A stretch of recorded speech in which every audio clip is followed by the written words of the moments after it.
남태평양의 열정. 작가 케이돌프. 목요일에 르노 의사가 왔을 때 닐은 고통스러운 기색이 역력한데도 환자 취급받는 것을 거부하고 결연히 일어나 옷을 챙겨 입었다. 하지만 그렇게 내버려 둘 수는 없는 노릇이었다. 그래서 여러 사람이 주말까지는 기다려야 본토로 갈 수 있다고 그를 설득시키는데 무진 애를 먹었다. 다음 주 며칠 동안도 아주 조심해서 다니셔야 합니다. 프랑스인 의사가 바네사에게 충고했다. 보다 자세한 검사를 받기 위해 아버지를 병원으로 모셔오는 일만이 당신한테 남은 것 같군요. 완쾌하기는 힘들까요? 사실대로 알고 싶어서 그녀가 물었더니 의사는 한참을 망설였다. 심장병의 경우엔 예측할 수 없는 일이 많이 생기죠. 아무튼 아픈 부위에 엑스선 검사를 해봤으면 좋겠어요. 아버지는 틀림없이 병원에 가실 거예요. 그녀가 자신 있게 말했다.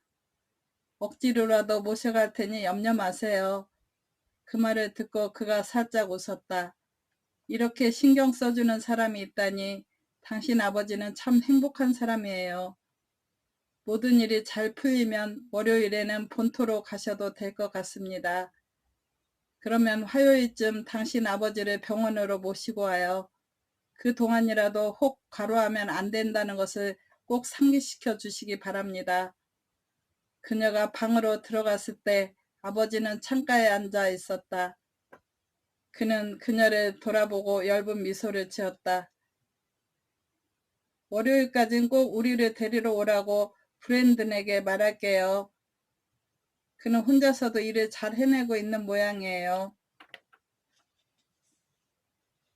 바네사는 자기가 아버지의 마음을 웬만큼 움직여 놓았다는 걸 느낄 수 있었다. 더 이상 아무것도 생각하지 말기로 해요. 지금부터 새로 시작하면 되잖아요. 그와 똑같은 말을 라울이 그녀에게 했다는 사실이 불쑥 떠올랐다.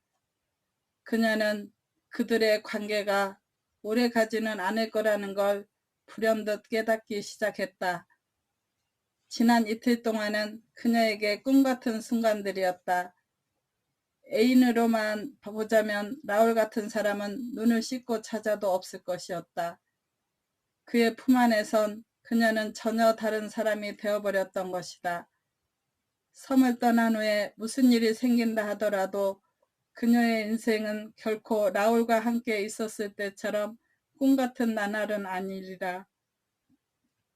그날 오후에 그들은 변한 것이라고는 하나도 없는 그 어두컴컴한 오두막에서 은밀하게 시간을 보냈다. 폭풍우 같은 격정의 순간을 치르고 바네사는 라울의 맨가슴에 그녀의 볼을 대고 누운 채 한가롭게 이 생각 저 생각을 해보았다. 그녀는 만약 두 사람이 영원한 믿음의 반석 위에 함께 서 있다면 어찌 될까 상상해 보았다. 서로를 갈망하는 마음도 시간의 흐름에 따라 사라지는 것일까 하는 궁금증도 생겼다. 당신 지금 또 심각한 생각을 하고 있나 보군. 라울이 몸을 옆으로 세우며 그녀에게 말했다. 무슨 생각을 했는지 가르쳐주지 않겠소? 수영을 하면 신날 거라는 생각을 했어요. 그녀는 순간적으로 아무렇게나 대답했다. 수영복을 가져오지 않았으니 하는 수 없죠 뭐. 그러자 라울이 빙그레 웃으며 그녀를 놀렸다. 수영복이 꼭 있어야만 수영을 하나? 누군가 우리를 보고 있었을지도 모르잖아요. 거기는 아무도 오지 않아요. 그는 먼저 일어나서 바네사의 몸을 일으켜 세웠다. 참 재미있는 생각이요. 그러고 보니 알몸으로 수영해본 것도 꽤 오래된 것 같군. 나도 16살 때 발가벗고 한번 해본 적이 있어요. 그러자 라울의 까만 눈썹이 호기심으로 치켜 올라갔다. 어리기도 했지만 무척 대담했군. 여러 사람이 한데 섞여서 수영했어? 물론이죠. 그러나 그때는 섹스란 것이 뭔지도 몰랐으니까요. 그녀는 그때를 생각하자 갑자기 웃음을 참을 수가 없었다. 사실대로 말하자면 우리 모두 수줍어서 얼굴을 제대로 볼 수가 없었던 것 같아요. 지독한 허세를 부렸던 거죠 뭐. 당신은 아직도 그런 소녀 심리를 갖고 있어? 물론이죠. 약간은. 맙소사. 그러리라고는 꿈에도 생각 못했었는데. 하지만 지금은 달라요. 그런 그녀를 아랑곳 않고 라울이 미소를 지으면서 그녀에게 손을 내밀었다. 함께 갑시다. 모래밭을 가로질러서 물가까지 가는 데는 얼마 걸리지 않았다. 물가에 다다르자 갑작스런 충동에 이끌려 먼저 물을 튀기면서 다이빙에 들어간 사람은 다름 아닌 바네사였다. 바로 라울이 그녀의 마음을 열어놓은 것이다. 그가 그녀에게 사랑의 확신을 느끼게 했는지의 여부는 별개의 문제였다. 이제 바네사는 그로 인해 알게 된 것들 때문에 어떤 것에도 결코 만족할 수 없게 되었다. 젖은 몸을 햇볕에 말린 뒤에 다시 오두막으로 돌아온 그들은 또다시 사랑을 나눴다. 내일 아침에 떠나야 하오. 유감스럽다는 표정으로 그가 말했다. 그 말을 듣고 나자 바네사의 뇌리엔 오직 주어진 기회를 최대한으로 이용하겠다는 생각뿐이었다. 얼마나 걸릴 것 같아요? 3일, 어쩌면 더 길어질지도 몰라. 그곳에 가봐야 알겠지만. 광산에 가시나요? 아니, 캘구룰리에. 오늘 아침에 당신의 아버지랑 같이 있었을 때 아버지 정부에게서 전화가 왔었어. 당신이 그녀와 접촉하고 있을 거라는 생각은 미처 못했어요. 그녀 이름은 엘리제야. 아버지는 그들에게도 충분한 유산을 남겨주었지. 행정적인 책임자로서 난 그들의 행복에 대해 책임을 져야 해요. 다소 굳어진 표정으로 그가 말했다. 아마 그녀는 병에 걸렸나 보. 어쩌면 죽을지도 모르니까 만약을 대비해서 그녀의 아들들에게 대책을 세워줘야 해. 그들을 이곳으로 데려오겠다는 말인가요? 순간 그의 눈이 묘하게 빛났다. 라울은 갑자기 그녀를 밀어내고 똑바로 일어나 앉았다. 그런 일은 없을 거요. 내가 살아있는 한. 절대로. 그가 끝내는 말소리를 흐렸다. 미안해요. 그녀는 뜻밖의 반응에 놀라 호둥지둥 변명을 늘어놓았다. 당신이 그래야만 한다고 말한 것은 아니에요. 잠시 침묵이 흐른 뒤 그가 어쩔 수 없다는 표정을 띠며 어깨를 으쓱했다. 그 문제를 생각할 때마다 골치가 아파. 그 애들은 그 땡뿔이라는 성도 쓰고 있지 않건만 언젠가는 모든 재산을 물려받게 될 거요. 그러자 그는 왜 결혼도 안 하고 자식도 낳지 않을까 하는 생각이 바네사의 머리를 얼핏 스치고 지나갔다. 당신이 돌아오기 전에 우리는 떠나게 될 거예요. 마음의 동요를 가라앉히며 그녀가 말했다. 나도 알아. 그도 역시 유감스럽다는 듯이 말끝을 흐렸다. 결말이 이렇게 되길 원한 건 결코 아니었는데 이제 방법이 없군. 당신도 이걸 이해해야 돼. 물론이죠. 그녀는 태어나려고 무진 애를 썼다. 언젠가는 끝이 난다는 것을 그녀가 잊고 있었던 적은 한 번도 없었으니까. 이해해요, 라울. 내가 돌아오면 다시 만날 수 있을 거요. 그녀가 아무 말이 없는 걸 보고 그가 다시 말을 이었다. 당신은 처음에 묵었던 그 숙소에 있겠지? 아마 그럴 거예요. 그의 말을 완전히 믿을 순 없었기에 굳이 강조해서 숙소를 얘기해 줄 필요는 없었다. 상황이 몹시 우습게 되고 말았지만 그녀는 자존심 때문이라도 억지로 웃어야 했다. 모든 일이 당신에게 좋은 쪽으로 해결되길 빌어요. 바네사가 한쪽에 널브러진 옷가지를 챙겨 들어도 그는 막으려 하지 않고 가만히 있었다. 그녀가 옷을 다 입고 난 후에야 그가 조용히 중대한 사실을 얘기했다. 우리에겐 아직 오늘 밤이 남아있어. 맞아요. 정말 그렇군요. 바네사는 의식적으로 명랑한 척 했으나 마음은 여전히 쓰라렸다. 그녀는 쓰디쓴 최후의 순간까지 자기의 역할을 충실하게 수행할 참이었다. 라울이 잠시 떠나 있을 거라는 소식을 들은 아버지는 노골적으로 안도감을 나타냈다. 만날 필요가 없다니 정말 잘 됐구나. 아마 만났다면 둘 다 어색했을 거다. 주말이 되면 아래층에도 내려갈 수 있을 만큼 다리에 힘도 생기겠지. 며칠 동안 침대에만 누워 있었더니 죽을 지경이다. 너무 무리하지 마세요. 바네사가 걱정스럽게 말했다. 아직 일주일도 안 되었잖아요. 그래, 무리하지 않으마. 그리고 이젠 걱정 마라. 곧 낫게 될 테니. 아버지는 르노의사를 찾아가 봐야 해요. 그렇게 하실 거죠? 그녀가 간청하자 그는 한숨을 내쉬었다. 내가 정 그것을 원한다면야. 그녀는 면동이 틀 때쯤 잠에서 깨어 그대로 꼼짝 않고 침대에 누워 있었다. 라울은 어느새 침대에서 미끄러져 내려가 반바지를 입고 있었다. 7시에 출발하도록 말해놓았어. 그녀의 시선을 의식하고 라울이 부드럽게 말했다. 그는 침대 끝으로 다가가 진심으로 유감을 표하며 바네사의 이마에 키스를 했다. 당신을 남겨두고 가긴 싫지만 사정이 이러니 어쩔 수 없군. 하지만 내게 거처는 알려주겠지? 당신은 왜 솔직하게 작별의 인사를 하지 못하고 그러는 거예요? 신 목소리로 바네사가 차갑게 묻자 라울의 표정이 이상하게 일그러졌다.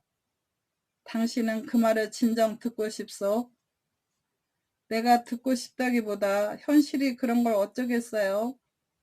당신에겐 당신의 길이 있고 제겐 제가 걸어야 할 길이 있으니 서로가 일치될 전망은 영영 없잖아요. 그는 감정을 억제한 차분한 말투로 대답을 했다. 그건 그렇소. 따라서 그 점엔 나도 동의할 수밖에 없어. 그래요. 그건 불가능해요.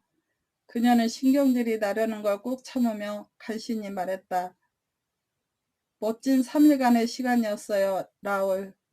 그러니 더 이상 서로 마음을 상하지 않기로 해요. 그의 입이 약간 일그러졌다. 아니요, 그렇게 되면 그것은 회한에 불과할 거려. 그녀의 마음속을 꿰뚫어 보듯이 그는 잠시 눈을 가느다랗게 뜨고 그녀의 얼굴을 들여다보았다. 그리고 나서 서서히 일어서며 결심한 듯 말했다. 물론 당신 말이 맞았어. 처음 시작할 때부터 둘 다 환상에 빠졌다고만 할 수는 없지만 그래, 당신 말대로 엄연한 현실을 받아들일 필요가 있지. 헤어지는 마당에 미련둘 필요도 없고. 그녀는 과연 이렇게 되길 바랬던가? 바네사는 문 쪽으로 가는 그를 불러세우고 싶은 욕망을 가까스로 억누르고 멍하니 올 것이 왔을 뿐이라는 생각을 했다. 그를 생각하면 마음이 찢어질 것 같았지만 그녀는 혼자 그 아픔을 사귀는 수밖에 없었다. 이런 식으로 희망을 지어나가는 방법만이 형편없이 구겨진 자존심을 고수하는 길이라고 생각했다. 그럼에도 불구하고 사랑의 불꽃은 희미하게나마 여전히 타고 있었다. 라울이 문을 닫자 그 불꽃은 마침내 꺼져버렸다. 그에게는 다시 한번 돌아와줄 애정도 남지 않았단 말인가. 그가 캘그룰리에서 돌아올 때쯤엔 그 삶에서 그녀의 존재는 완전히 잊혀질 뿐더러 그 마음속에서 조차 까맣게 지워질 것이다. 이제 그녀 역시 그를 잊도록 스스로 타일러야 했다. 그러나 그렇게 하기엔 너무도 마음의 상처가 컸다. 주말은 참으로 지루하게 느껴졌다. 바네사는 낮은 언덕을 따라 질서 있게 마을을 이루고 있는 깨끗하고 하얀 집들을 여기저기 둘러보면서 하루를 보냈다. 닐은 일요일 아침에 처음으로 아래층에 내려왔다. 바깥을 돌아다니며 즐기는 모습이 꽤나 행복해 보였다. 내일은 더 좋아질 거다. 테라스에서 점심을 먹을 때 그가 한 말이었다. 주인이 집에 없으니 이렇게 편하구나. 그러나 딸의 표정이 시무룩한 것을 눈치채고 그도 재빨리 미소를 거두었다. 아버지처럼 저도 여기를 떠날 준비가 다 되었어요. 참 브랜든이 10시까지 데리러 온다고 했어요. 게다가 부두에서 멀지 않은 곳에 단기 계약으로 아파트를 얻어놓았대요. 벌써 다 알고 있다. 그는 뭔가를 골똘히 생각한 후 약간 딱딱한 표정으로 말을 이었다. 왜 말을 자꾸 돌리려고 하니? 내가 이제 더 이상 어린애가 아니라는 점을 생각해 보건대 라울과 사이에 무슨 일이 있었던 게 틀림없지? 그녀는 가슴이 뜨끔했다. 무슨 일 말이에요? 그런 일은 없었어요. 아버지.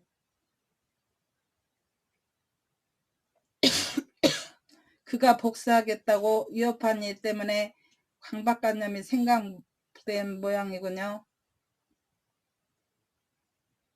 그녀와 라울 사이에 무슨 일이 있었다면 그것은 라울 못지않게 그녀 자신이 더 부추겼기 때문에 생긴 것이다.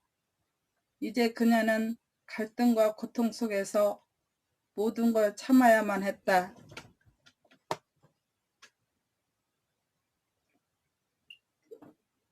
참을 수 없는 고통일지라도 시간이 지나면 어느 정도 해결될 것을 믿으며 닐이 테라스에 놓인 흔들의자에서 자는 동안 그녀는 라울과 함께 보냈던 어두침침한 오두막으로 내려갔다.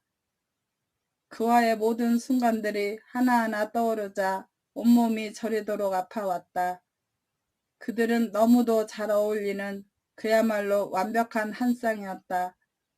곰곰 생각해보니 라울은 단순한 육체적 욕망만으로 자기를 원한 것 같지는 않았다.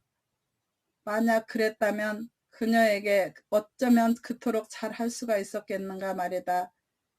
또 그가 다른 여자와 결혼한다면 바네사에게 그토록 잘해줬던 것들이 몽땅 그 여자에게로 돌아갈 것이다.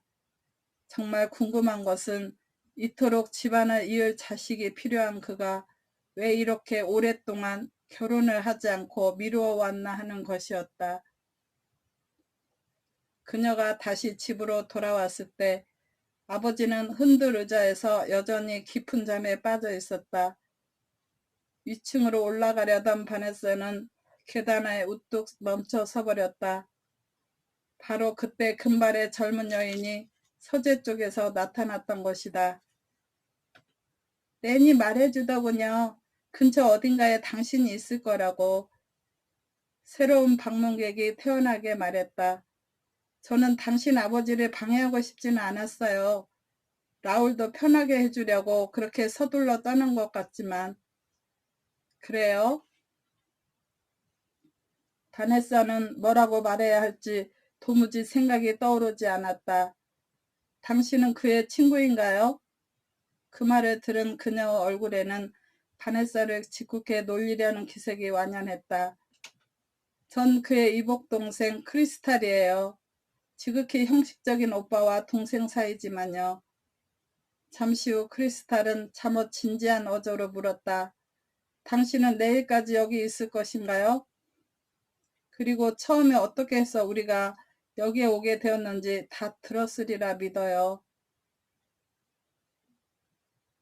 주로 골자만 들었을 뿐이에요. 그런데 심장마비가 틀림없나요? 그녀는 바네사의 대답은 기다리지도 않고 다시 말을 이었다. 그것 때문에 라울이 이러지도 저러지도 못하고 아마 상당한 갈등에 빠졌을 거예요. 바네사는 조심스럽게 말했다. 우리 아버지를 아시나요? 알고 있어요. 한 번도 본 적은 없지만. 그녀의 눈동자엔 경멸의 빛이 가득 담겨져 있었다.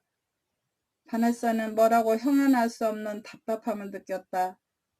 가족에 대해선 전혀 언급한 적이 없는 걸로 아는데 크리스탈이 호기심을 가득 담은 눈빛으로 그녀를 위아래로 훑어보면서 말했다. 난 단지 몇 주 전에 뉴칼레도니아로 왔을 뿐이거든요. 바네사는 더 이상 많은 얘기 들려줄 필요가 없다는 것을 직감으로 알아차렸다. 상대방은 이미 그녀에 대해서 다 알고 있다는 인상을 풍기고 있었으니까. 이렇게 어수선한 때에 당신이 오시게 되어 우리로선 정말 미안하군요. 내일 배가 오는 대로 떠날 테니까 오늘은 적당히 이해해 주셨으면. 아니요, 편안한 마음으로 지내세요. 참 오늘 저녁에 내려오셔서 같이 식사하시겠어요? 바네사는 묵묵히 그녀를 쳐다보았다. 괜찮다면 나는 2층에서 식사를 하고 싶은데요. 그러자 크리스탈은 반대한다는 뜻으로 빨간 매니큐어를 바른 손을 내저으며 말했다. 라울보다 무성의하게 대접해서는 안 되잖아요. 벌써 가정부가 식당에다 식사를 준비해뒀을 거려. 라울이 없는 이 집에선 그녀가 주인 행세를 하는 모양이라고 바네사는 생각했다. 사실 그것은 전혀 의심할 여지가 없었다. 크리스탈이 집으로 돌아온 건 전혀 계획된 것이 아닌 것 같았다. 만약 그랬다면 틀림없이 라울이 미리 알려주었을 것이다. 바네사는 크리스탈이 자기 이복 오빠도 없는 집에 원수나 마찬가지인 사람이 머무르고 있다는 걸 알고 까무러치게 놀랐을 거라고 충분히 생각할 수 있었다. 올라가서 옷 좀 갈아입고 오겠어요.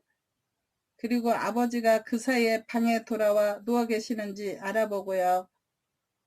오늘은 아버지가 사고를 당한 후 처음으로 아래층까지 걸어 내려오셨거든요. 회복이 참 빠르군요. 그럼 나중에 봐요. 바네사는 온몸이 뻣뻣하게 경직되는 걸 느끼며 계단을 올라왔다. 라울이 떠난 지 24시간도 채 안 되었는데 그 일이 왠지 까마득하게나만 느껴졌다. 그녀는 라울의 이복동생과 함께 시간을 갖고 싶지 않았지만 그렇다고 피할 수도 없는 노릇이었다. 더 솔직히 말하자면 크리스탈이 뭔가 낌새를 알아챘을까봐 더 두려웠던 것이다.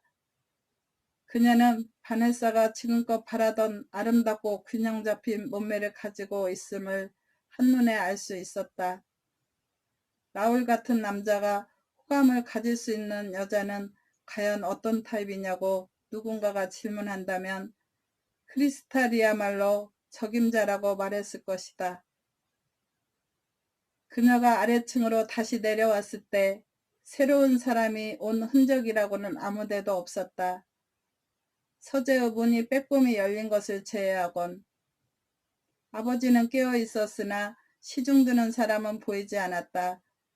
그는 드디어 내일이면 집으로 돌아간다는 소식을 전해 듣고 거듭 감격해할 뿐이었다. 나는 다시 일어날 수 있겠구나. 잠시 동안 차를 마시며 나와 얘기를 할 수 있겠니? 물론이죠.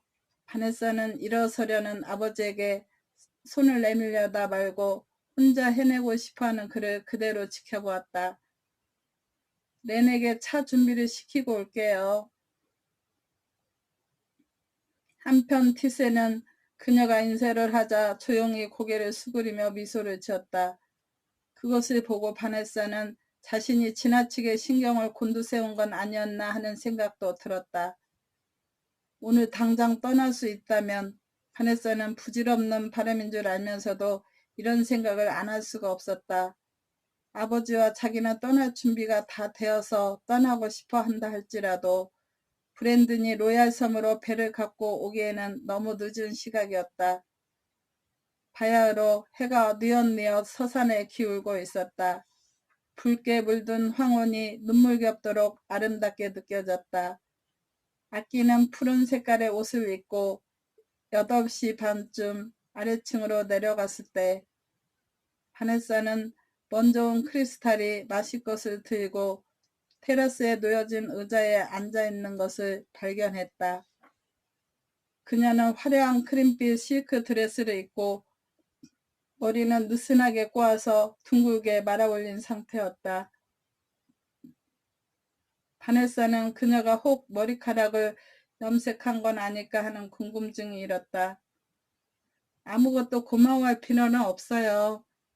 식사를 하기 시작하면서 그녀가 먼저 말문을 열었다. 그리고 다음에 한 말을 찾으려고 했으나 크리스탈은 공통 화제를 찾지 못해 전전긍긍했다. 마침내 뭔가 생각이 떠올랐다는 듯이 그녀가 정색을 하고 말했다. 만약 라울이 여기에 있지 않을 거라는 사실을 미리 알았더라면 내가 굳이 건너올 필요도 없었을 텐데 어제 전화했을 때 라울은 전혀 그런 뜻을 비추지 않았거든요. 당신이 이곳에 오겠다는 말을 그에게 했나요? 약간 뜻을 비췄을 뿐이에요. 만약 사실대로 말았더라면 그가 못 오겠을 테죠. 당연히 난 그가 본토에 있을 거라고 생각했어요. 그런데 사람들이 이 섬에 있다고 말하기에 깜짝 놀래주자는 속셈에서 사실대로 말을 안 한 거예요. 그녀는 인상을 잔뜩 찌푸린 채 잠시 말을 중단했다. 어디로 갈 거라고 말하던가요? 캘구를리. 바네사의 말이 떨어지자마자 크리스탈은 땅이 꺼져라고 한숨을 내쉬었다.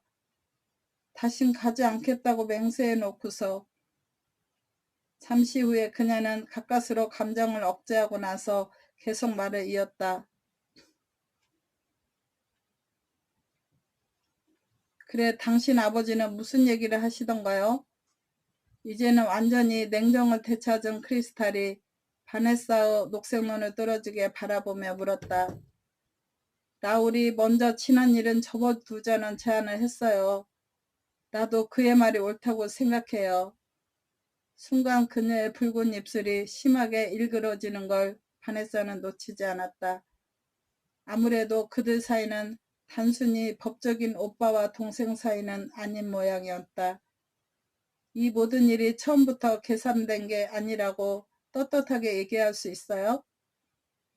만약 아버지가 정말로 심장마비로 고통을 당하고 있는지 아닌지 의심스러우면 르노 의사에게 물어보세요. 바네사는 되도록 평정을 유지하려고 애쓰면서 또박또박 말했다. 그렇지 않으면 인격적으로 못 믿겠다는 말밖에 더 되겠어요?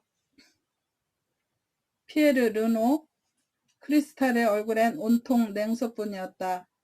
그렇지는 않아요. 그런데 왜 하필이면 로얄섬에 배를 댔는지 그것을 단순한 우연이라고 보기는 어쩐지 힘들군요. 우리는 산소가 급박하게 필요했어요. 그렇게 위급한 상황에서 본토보다 더 가까운 로얄섬을 택한 게 뭐가 그리 의심쩍으세요? 좋아요. 당신 말에 믿겠어요. 무엇인가를 궁리하듯 골똘히 생각한 다음 그녀는 다시 입을 열었다. 그 이야기는 일단 접어두고 라울 얘기를 하기로 했죠. 말해봐요. 당신은 전혀 알지도 못하는 남자들과 잠자리를 같이 하는 습관이 있는지 없는지. 바네사는 창백하게 얼굴이 변했다.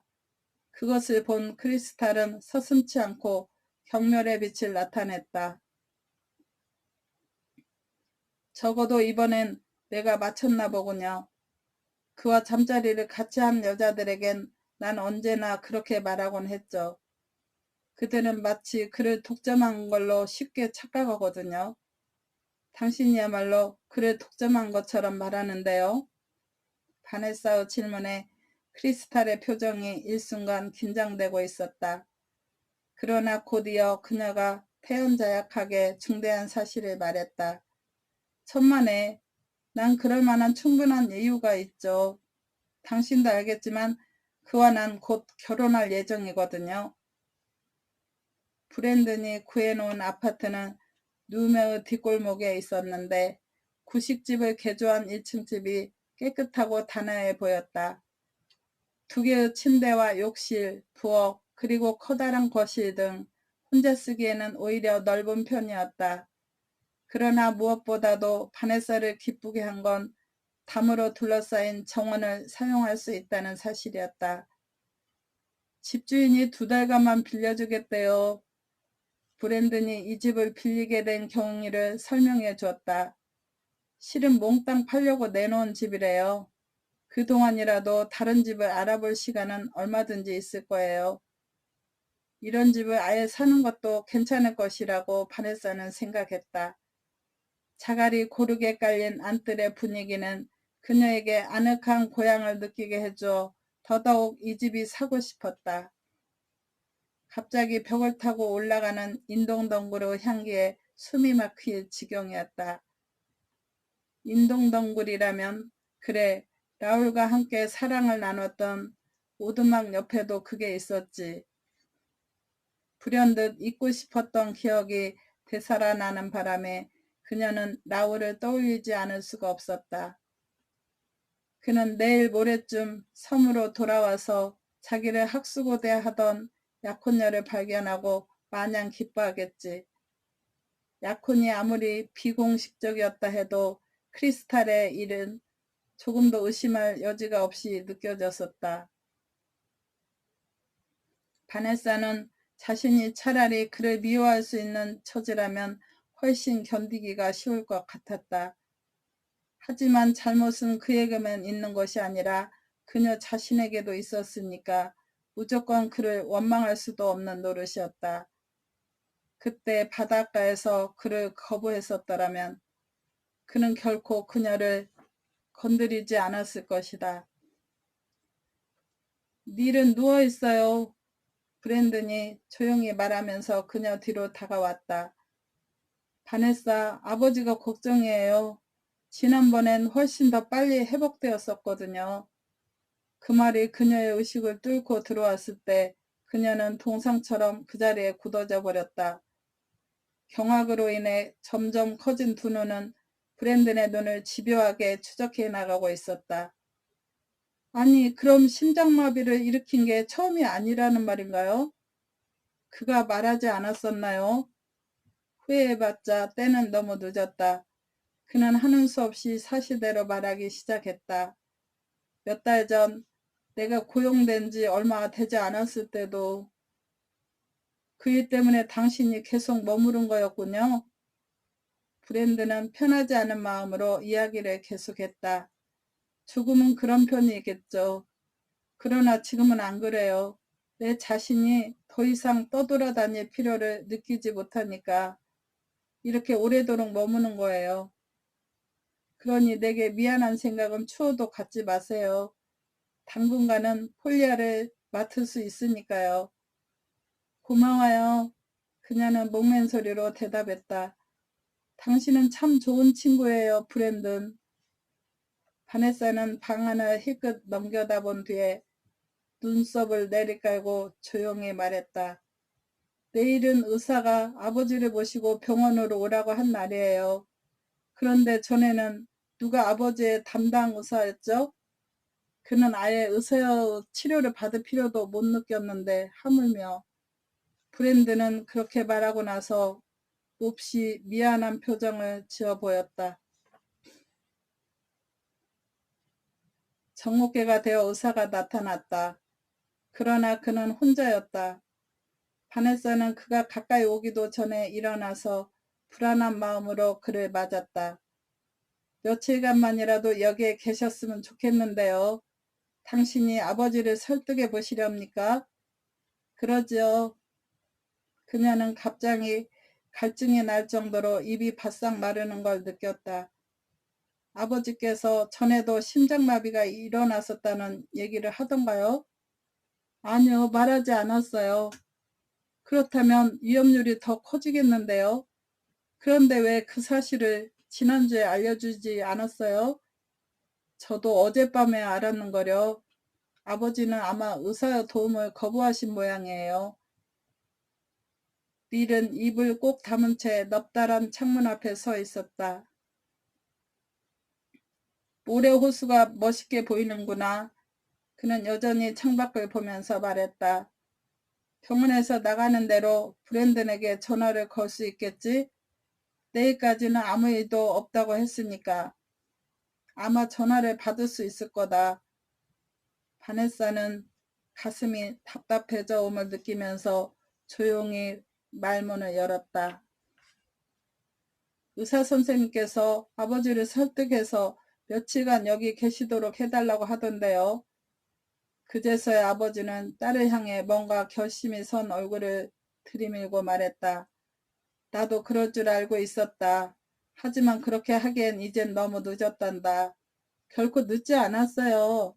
그녀는 필사적으로 말했다. 요즘엔 의사들이 할 수 있는 영역이 얼마나 많은데요. 그렇다면 내게 새로운 심장을 붙여주기라도 한다는 거냐? 그는 희미하게 웃으며 말을 이었다. 설령 그렇다 하더라도 이젠 너무 늙어서 수술에 성공할 수 없을 거다. 처음에 그런 일이 일어났을 때 즉시 병원을 찾아왔더라면 이런 일이 없었을 것 아니에요.